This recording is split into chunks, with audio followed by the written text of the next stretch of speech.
Jadi pada hari ini kita dari Bacalek PNA dari Banda Aceh sudah dinyatakan lolos dan diterima berkasnya sebagai Bacalek.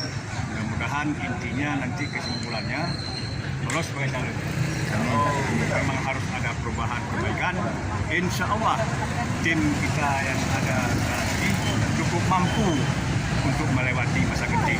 Berhubung yang sudah ini pun sudah kita genting.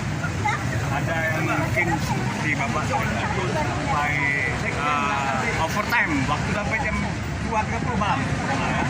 Kemudian yang mencari data, yang melengkapi dokumen, semua kerjasama yang cukup indah, cukup kompak, sehingga maaf dibilang terlepas daripada kendala-kendala yang mungkin ada juga dialami oleh partai-partai yang lain.